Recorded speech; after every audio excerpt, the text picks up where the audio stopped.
میں اپنے کام پر چلا گیا۔ میں اپنے گاؤں کے قریب ہی ایک بڑی فیکٹری میں کام کرتا تھا۔ وہاں پر میں فلور انچارج کے طور پر ڈیوٹی دے رہا تھا۔ تنخواہ اچھی تھی اور کام بھی میری مرضی کا تھا۔ یہی وجہ تھی کہ میں خوش اور مطمئن تھا۔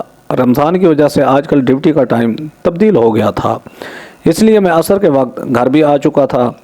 گھر آنے کے بعد میں نے کچھ دیر آرام کیا اور اتنی دیر میں افطاری کا وقت ہو گیا۔ اماں نے مجھے افطاری کے لیے آواز دی اور ہم تینوں نے مل کر روزہ افطار کیا۔ اگلے دن سحری کے وقت پھر سے جب سحری کرنے کے بعد فجر کی اذان سنائی دی تو دوبارہ اماں اور ابا رونے لگ گئے۔ ان دونوں کے بہتے آنسو دیکھ کر میں بھی جیسے رونے والا ہو گیا تھا۔ تبھی ایک دم جیسے جھنجھلا سا گیا۔ پہلے تو مجھے شدید حیرت ہوئی، لیکن پھر مجھ پر جھنجھلاہٹ طاری ہونے لگی۔ اس لیے میں نے کہا، اماں ابا آخر ایسی کیا بات ہے؟ آپ مجھے بتاتے کیوں نہیں ہیں؟ آپ دونوں فجر کے وقت کیوں رونا شروع کر دیتے ہو؟ کیا مسئلہ ہے آپ لوگوں کے ساتھ؟ کوئی پریشانی ہو تو مجھے بتائیں۔ میں نے ابا اور اماں سے کہا تو ان دونوں نے ایک دوسرے کی طرف دیکھا۔ تبھی اماں نے اپنے آنسو صاف کرتے ہوئے جو کچھ مجھے بتایا وہ سن کر میرے قدموں تلے سے زمین نکل چکی تھی۔ میرا نام اکبر ہے اور میں اپنے اماں اور ابا کے ساتھ ایک چھوٹے سے گاؤں میں رہتا ہوں۔ میں اپنے ماں باپ کی ایک اکلوتی اولاد ہوں۔ اماں ابا کی زندگی کا محور صرف میں ہی ہوں۔ وہ مجھے دیکھ دیکھ کر جیتے ہیں۔ ان دونوں کی جان میرے اندر قید ہے۔ اسی طرح میں بھی اماں ابا سے بے تحاشا محبت کرتا ہوں اور ان کی ذرا سی تکلیف پر تڑپ اٹھتا ہوں۔ میرے ماں باپ اب بڑھاپے کی عمر کو پہنچ چکے ہیں، جبکہ میں ابھی صرف 23 برس کا ہوں۔ میری گو کہ شادی کی عمر ہے اور اماں آج کل میرے لیے کوئی مناسب رشتہ دیکھ رہی ہیں۔ حالانکہ میں نے ابھی گھر بسانے کا نہیں سوچا تھا، لیکن اپنے ماں باپ کے اصرار اور ان کی خوشی کو مد نظر رکھتے ہوئے میں نے شادی کی حامی بھر لی تھی، اور اسی وجہ سے اماں آج کل میرے لیے رشتہ دیکھ رہی تھیں۔ چونکہ گاؤں میں تو ایسا کوئی بھی نہیں تھا اور رشتہ دار بھی ہمارے کوئی خاص نہیں تھے، اس لیے اماں نے رشتہ کروانے والی کو کہہ رکھا تھا اور امید ہے کہ جلدی کوئی بات بن جائے گی۔ گاؤں سے میٹرک کرنے کے بعد میں نے شہر سے کالج سے تعلیم حاصل کی تھی اور اس کے بعد نوکری کرنے کو ترجیح دی تھی، کیونکہ میرا رجحان نوکری کی طرف تھا۔ یوں تو ابا کی اچھی خاصی زمین تھی اور ابا چاہتے تھے کہ اب میں زمینیں سنبھالوں اور کھیتوں کو اپنا وقت دوں، لیکن میں نوکری کر کے خود کی صلاحیتوں کو منوانا چاہتا تھا۔ میں نے جس فیلڈ میں تعلیم حاصل کی تھی میں اسی فیلڈ میں نوکری کر رہا تھا۔ میری خواہش کو مد نظر رکھتے ہوئے ابا نے بھی میرے ساتھ زیادہ اصرار نہیں کیا اور خود زمینوں کے انتظامی معاملات سنبھالنے لگے، جبکہ میں اپنے گاؤں کے قریب ہی ایک بڑی فیکٹری میں ملازمت کرنے لگا۔ یہ فیکٹری ایک بہت بڑے گروپ کی تھی اور پاکستان کا ایک جانا مانا نام تھا۔ یہی وجہ تھی کہ یہاں پر کام کر کے مجھے بہت کچھ سیکھنے کو مل رہا تھا اور میں اپنی نوکری سے بالکل مطمئن تھا۔ اماں ابا نے بھی میری خوشی کو ہی سوچ کر مجھے نوکری سے منع نہیں کیا تھا۔ میں صبح گیا اور شام کو گھر آتا، کچھ وقت اپنے والدین کے ساتھ گزارتا، کیونکہ میں جانتا تھا کہ وہ سارا دن میرا انتظار کرتے رہتے ہیں اور میری خیریت اور سلامتی کی دعائیں ہر وقت ان کے لبوں پر رہتی ہیں۔ یہی وجہ تھی کہ میں انہیں کسی بھی قسم کا دکھ دینے کا سوچ بھی نہیں سکتا تھا۔ میری جان ان میں قید تھی۔ ویسے بھی ہم گھر کے افراد ہی کتنے تھے، صرف 3 لوگ ہی تو تھے۔ اماں ابا کو میرے بعد کوئی اولاد نہیں ہوئی تھی، اس لیے تو وہ میرے معاملے میں بہت وہمی تھے۔ وقت یوں ہی گزر رہا تھا اور حالات اپنی ایک مخصوص ڈگر پر چل رہے تھے کہ اسی طرح رمضان آ گیا۔ رمضان میں ہمارے گھر کی ایک خاص روٹین ہوتی تھی اور اسی طرح اس روٹین کے مطابق سارے کام ہو رہے تھے۔ اب بھی سحری کے وقت جب ہم نے روزہ رکھا تو فجر کی اذان سنتے ہی میرے ماں باپ کو رونا شروع کر دیا۔ ان دونوں کی سسکیاں سن کر مجھے خود پر بھی قابو نہیں رہا اور میں بھی رونے لگ گیا ان کے ساتھ۔ وہ رقت آمیز انداز میں رو رہے تھے، مسلسل آنسو بہاتے ہوئے ہچکیاں لے رہے تھے۔ ایسا صرف اس رمضان سے نہیں تھا بلکہ پچھلے کئی رمضان سے میں یہ سب کچھ دیکھتا آ رہا تھا۔ ہر رمضان میں فجر کی اذان کے بعد اماں ابا رونے لگ جاتے تھے اور اس وقت ان کی سسکیاں بڑھ جاتی تھیں اور وہ بہت بے بس دکھائی دیتے تھے۔ ان کے ساتھ ساتھ مجھے بھی رونا آ جاتا تھا اور میں بھی رونے لگتا تھا، لیکن کبھی پوچھنے کی ہمت نہیں ہوئی کہ آخر وہ کیوں روتے ہیں، آخر انہیں کیا دکھ ہے، آخر کیا پریشانی ہے جو اندر ہی اندر کھائے جا رہی ہے۔ لیکن اب کی بار نہ جانے کس طرح میں خود پر قابو نہیں رکھ پایا تھا اور اماں ابا سے کہا، آخر ایسا کیا معاملہ ہے جو آپ کو دکھی کر رہا ہے اور جس کی بدولت آپ اتنے آنسو بہاتے ہیں، ہر روز اتنا روتے ہیں؟ آخر کون سی بات ہے جو آپ کو پریشان کر رہی ہے؟ میرے والدین نے پہلے تو مجھے ٹال مٹول سے کام دیا اور میں نے بھی سوچ کر چپ ہو گیا کہ شاید وہ مجھے بتانا نہیں چاہتے، شاید ابھی موقع نہیں ہے، شاید ابھی مناسب وقت نہیں ہے۔ لیکن میں نہیں جانتا تھا کہ کبھی نہ کبھی تو مجھے سچائی کے بارے میں پتہ چلے گا، اور میں یہ جان کر رہوں گا کہ اس رمضان میں جب تیسرا روزہ تھا تو اماں ابا پھر سے فجر کے بعد آنسو بہانے لگے۔ وہ دونوں پھر سے رو رہے تھے اور نہ جانے کس بات کو یاد کر کے ان کی ہچکیاں بند گئی تھیں۔ میں پہلے تو چپ چاپ یہ سب کچھ دیکھتا رہا اپنے آپ میں۔ میں خود بھی ملول اور افسردہ ہو رہا تھا، لیکن میں جاننا چاہتا تھا کہ آخر اماں ابا کو کیا دقت ہے جو کس بات کی وجہ سے آنسو بہاتے ہیں۔ تبھی میں نے ان دونوں کا ہاتھ تھاما اور پوچھا، اماں ابا مجھے بتائیں آخر آپ کو پریشانی کیا ہے؟ کیا بات ہے جو آپ مجھ سے چھپا رہے ہیں؟ آپ دونوں کیوں اس طرح روتے ہیں؟ آپ دونوں کو کیا دکھ ہے؟ میں جاننا چاہتا ہوں آپ سے۔ میں کئی سالوں سے آپ کو اسی طرح دیکھ رہا ہوں، نہ تو آپ کا دکھ کم ہوتا ہے اور نہ ہی آپ مجھے بتاتے ہیں۔ ہر سال رمضان میں آپ کی ایک ایسی حالت ہوتی ہے، مجھے بتائیں آخر یہ سب کیا معاملہ ہے؟ میں آپ کی اولاد ہوں، میرا پورا حق ہے آپ پہ کہ مجھے بھی اس بارے میں پتہ چلے۔ میں نے اماں اور ابا سے کہا تو تب ان دونوں نے ایک دوسرے کی طرف دیکھنا شروع کر دیا، یوں جیسے آنکھوں ہی آنکھوں میں مشورہ کر رہے ہیں وہ۔ اور پھر اماں سسکیوں کے ساتھ کہنے لگیں، تو نہیں جانتا بیٹا، یہ آنسو ہماری ایک عزیز شخصیت کے کھونے کے ہیں جسے ہم یاد کر کے روتے ہیں۔ اماں نے کہا تو میں ایک دم متجسس ہو گیا۔ اماں آپ کس بات کر رہی ہیں؟ آپ کس کے کھونے پر آنسو بہاتی ہیں؟ وہ کون ہے؟ مجھے بتائیں۔ میں نے بڑے تجسس سے بڑے انداز میں کہا تو اماں کہنے لگی، دراصل ہم جس کے لیے آنسو بہاتے ہیں وہ تیرا بڑا بھائی تھا۔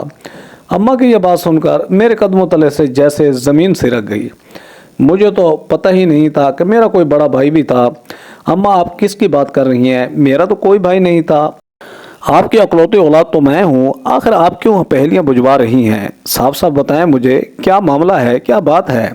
میں نے اماں سے کہا تو اماں آنسو پوچھتے ہوئے خلا میں تکتے ہوئے کہنے لگی، بیٹا یہ بات کافی پرانی ہے۔ جو میں نئی نئی بیاہ کر اس گھر میں آئی تھی تو تیری دادی کی بہت خواہش تھی کہ مجھے جلد اولاد ہو جائے، کیونکہ وہ اپنے پوتا پوتی کو اپنے ہاتھوں میں کھلانا چاہتی تھی۔ تیری دادی کو کینسر تھا، وہ اپنی عمر کے آخری دن گزار رہی تھی، لیکن قدرت کرنا ایسا ہوا کہ میں شادی ہو کر آئی تو کچھ عرصے کے بعد ہی اللہ نے میری جھولی بھر دی اور مجھے اولاد کی خوشخبری سنائی۔ ان دنوں میں بے حد خوش تھی، تیری دادی بھی بہت خوش تھی اور دن رات ایک کر کے گزار رہی تھیں۔ انہیں بھی ہماری اولاد کا بے صبری سے انتظار تھا اور وہ چاہتی تھیں کہ ایک بار اپنی بھاؤں میں بھر کر اس ننھے منھے وجود کو دیکھ لیں جو میری کوکھ میں پل رہا تھا۔ ان کا خیال تھا کہ اگر اس کے بعد انہیں موت بھی آ جائے تو کوئی غم نہیں ہوگا۔ ہم خود بھی یہی چاہتے تھے کہ اماں اپنی آخری خواہش ضرور پوری کریں، کیونکہ ڈاکٹر نے انہیں جواب دے دیا تھا اور اب بس ان کے پاس کچھ ہی وقت باقی تھا۔ خدا خدا کر کے یہ وقت گزر گیا۔ ہم نے بہت دعائیں مانگی کہ اماں ہم اپنے پوتے کو دیکھ کر ہی جائیں، اور پھر جس دن میں نے ایک خوبصورت اور صحت مند بیٹے کو جنم دیا، اسے اگلے دن ہی اماں اپنے ابدی سفر پر روانہ ہو گئی تھیں۔ اب ایک طرف ہمیں جہاں اپنی اولاد کی خوشی تھی، وہیں اماں کے جانے کا بہت زیادہ دکھ اور صدمہ بھی تھا۔ وہ وقت ہمارے لیے بہت کڑا تھا۔ ایک طرف تو ایک اتنی بڑی خوشی ہمیں ملی تھی اور دوسری طرف اللہ نے ہماری ماں کو ہم سے چھین لیا تھا۔ خوشی خوشی زندگی کا یہ کھٹا میٹھا وقت ہم نے جیسے تیسے کر کے گزار لیا۔ میں نے اپنے بیٹے کا نام ارشد رکھا تھا۔ ارشد کے ساتھ ہمارے گھر کی رونقیں جیسے بڑھ چکی تھیں۔ میں اور تمہارے ابا ارشد کے ساتھ ہی لگے رہتے تھے۔ تمہارے ابا کام سے جیسے ہی واپس آتے تو فوراً ارشد کے ساتھ کھیلنے لگ جاتے اور اسے ایک لمحے کے لیے اپنی گود سے نہیں اتارتے تھے۔ ارشد اسی طرح پل کر جوان ہو رہا تھا۔ خدا کی کرنی یہ ہوئی کہ اس کے بعد ہمارے اولاد نہیں ہوئی۔ جب ارشد 12 برس کا ہوا تو تب اللہ نے دوبارہ ہماری سن لی اور پھر سے ہمیں خوشخبری ملی کہ میں دوبارہ ماں بننے والی ہوں۔ میں ان دنوں بے تحاشا خوش تھی، کیونکہ مجھے اپنے گھر کا یہ خالی پن اچھا نہیں لگتا تھا۔ میں چاہتی تھی کہ ارشد کے اور بہن بھائی بھی ہوں، اس لیے جب دوبارہ ماں بننے کی خوشخبری ملی تو میں بے تحاشا مسرور تھی۔ اور پھر جب تم پیدا ہوئے تو ہمیں لگا کہ ہمارے گھر کی رونقیں پھر سے بحال ہو گئی ہیں۔ ارشد تو 13 برس کا ہونے والا تھا۔ وہ تمہیں گود میں لے کر بیٹھا رہتا اور کہتا، اماں جب یہ بڑا ہوگا تو میں اس کے ساتھ کرکٹ کھیلا کروں گا۔ ارشد کی باتیں اس طرح کی بہت پیاری تھیں اور وہ تمہارے حوالے سے بہت زیادہ پرجوش تھا۔ میری بہت مدد کرواتا تھا۔ میں گھر کے کام کرتی تو وہ تمہیں سنبھال لیتا تھا۔ تمہارے بہت سارے کام اس نے میرے بنا کے اپنے ذمہ لیے تھے۔ ارشد 15 برس کا ہوا اور تم 2.5 برس کے تھے۔ تب اچانک ہی ایک دن ارشد کو موسمی بخار ہو گیا۔ ہمیں یہی لگا کہ یہ ایک عام بخار ہے، اسی وجہ سے گھر میں پڑی ہوئی دوا اسے دے دی۔ وقتی طور پر اسے آرام بھی آ گیا، لیکن رات کو پھر سے بخار تیز ہو گیا۔ میں نے ارشد کے ماتھے پر پٹیاں رکھی اور ساری رات اس کے سرانے بیٹھی رہی۔ ارشد میری پہلی اولاد تھا، مجھے وہ بہت بے حد عزیز تھا، اور اس کی طبیعت خرابی میرے اندر بے چینی بھر گئی۔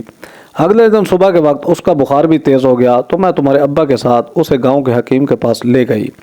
گاؤں کے حکیم نے اسے چیک کرنے کے بعد کچھ دوا دی اور کہا کہ 2 دن کے بعد دوبارہ آ جانا۔ حکیم کی دوا کھانے کے باوجود ارشد کو کوئی فرق نہیں پڑ رہا تھا اور اس کی طبیعت بددستور خراب ہو رہی تھی۔ بخار شدت اختیار کر گیا اور اب تو جیسے میرے ہاتھ پیر پھول گئے۔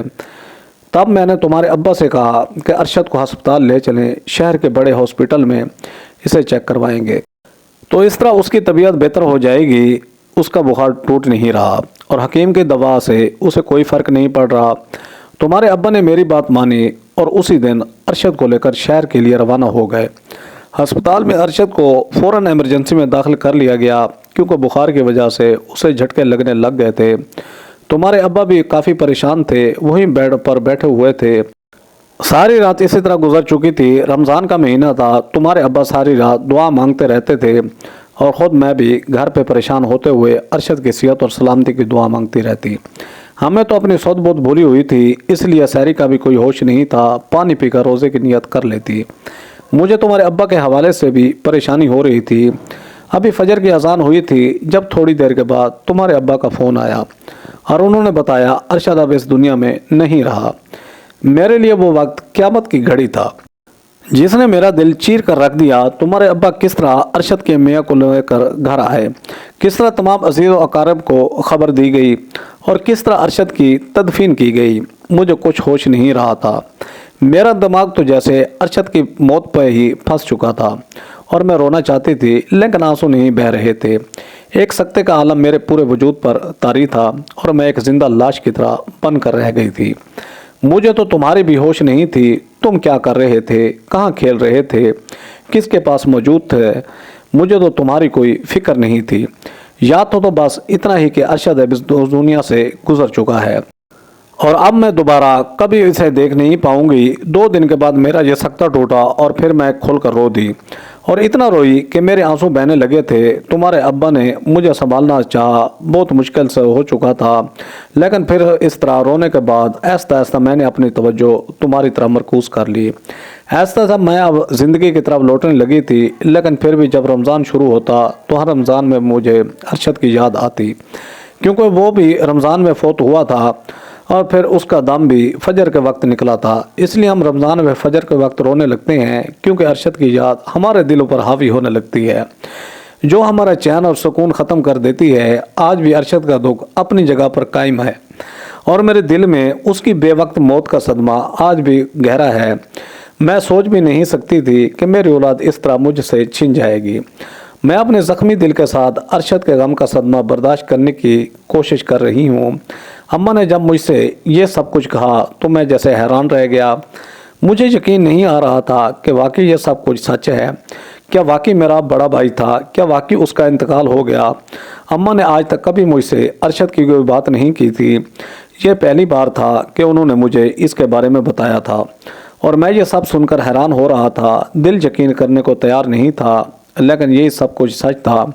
میں نے اماں اور ابا کو حوصلہ دیا اور کہا آپ لوگ صبر کریں، بے شک اللہ صبر کرنے والوں کے ساتھ ہے۔ میرا بھائی آپ کے پاس اللہ کی امانت ہے اور اللہ نے اسے واپس لے لیا۔ پھر آپ یہ بھی تو دیکھیں کہ اللہ نے میری شکل میں آپ کو ایک سہارا دیا ہوا ہے، اولاد کی نعمت سے نوازا ہوا ہے، اس کا شکر ادا کریں۔ ارشد بھائی کی زندگی اتنی ہی تھی اور اس میں آپ کا کسی اور کو یا کسی اور کا کوئی عمل دخل نہیں ہے۔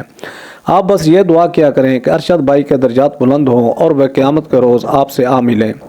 میں نے اپنے ماں باپ کو سمجھانے کی کوشش کی تو انہوں نے سر ہلا دیا، لیکن میں جانتا تھا کہ اولاد کا دکھ بہت گہرا ہوتا ہے اور یہ دکھ جب دل کے اندر اپنے پنجے گاڑ لے تو پھر انسان اندر سے کھوکھلا ہوتا جاتا ہے اور اپنے وقت سے پہلے ہی موت کے گھاٹ اتر جاتا ہے۔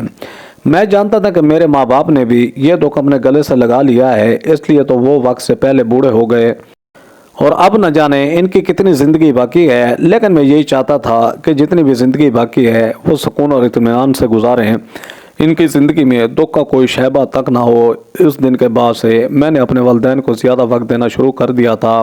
اب میں ان کے ساتھ ہی ادھر ادھر کی باتیں کرتا، ارشد کی یادوں کو دہراتا اور ان کے دکھ کو کم کرنے کی کوشش کرتا۔ پہلے کی نسبت اب یہ رمضان کافی پرسکون گزر گیا تھا، اور دوبارہ جب کبھی فجر کی اذان ہوتی تو میں اپنے والدین کے ہاتھوں کو تھام لیتا اور آنکھوں ہی آنکھوں میں جیسے انہیں تسلی دیتا۔ میرا ہاتھ تھامنے سے انہیں جیسے ایک حوصلہ ہو جاتا اور انہیں اس بات کا احساس ہوتا کہ میں ان کے ساتھ ہی موجود ہوں۔ میری یہ کوشش کافی حد تک کامیاب رہی تھی۔ اب میرے والدین فجر کی اذان سن کر روتے نہیں تھے، بلکہ میرے بھائی کو یاد کرتے اور دل ہی دل میں اس کے لیے مغفرت کے دعا کرتے، اس کے لیے اللہ تعالیٰ سے فریاد کرتے۔ میں اب اپنے والدین کے دکھ کو جان پایا تھا، جو نہ جانے کتنے عرصے سے وہ اپنے سینے میں چھپائے ہوئے بیٹھے تھے۔ مجھے آپ اس بات کا اندازہ ہو گیا تھا کہ میرے لیے اتنے وہمی کیوں تھے، وہ کیوں مجھے اپنے پروں میں چھپا کر رکھنا چاہتے تھے۔ شاید ارشد بھائی کا دکھ ان کے دل میں اتنا زیادہ گہرا تھا کہ وہ مجھے کھونے سے ڈرتے تھے اور ساری زندگی وہ اسی خوف میں مبتلا رہے تھے۔ لیکن اب میں نے کوشش کی تھی کہ میں انہیں اس خوف سے نکال لاؤں گا اور ان کے دکھ کو کم کر کے ان کے دل کو خوشی سے بھر دوں گا، اور اپنی اس کوشش میں کافی حد تک کامیاب رہا تھا۔ میرے والدین جو پہلے اپنی آنکھوں میں ایک دکھ بھرا راز چھپائے ہوئے رہتے تھے، اب ان کی آنکھیں خوشی سے جگمگاتی تھیں۔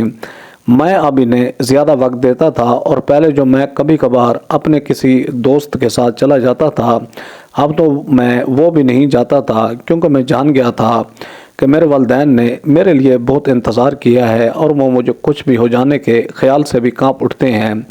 تو پھر میرا اب بھی فرض بنتا ہے کہ میں ان کا خیال رکھوں، انہیں پرسکون رکھوں اور ہمیشہ ان کے ساتھ رہوں۔ ویڈیو اچھی لگے تو ویڈیو کو لائک کریں، ہمارے چینل شوکت وائس کو سبسکرائب کر کے بیل آئیکن کو دبا کر آل پر کلک کر دیں تاکہ آپ کو ہر آنے والی نیو ویڈیو کا نوٹیفیکیشن سب سے پہلے ملے۔ Thanks for watching. اللہ حافظ۔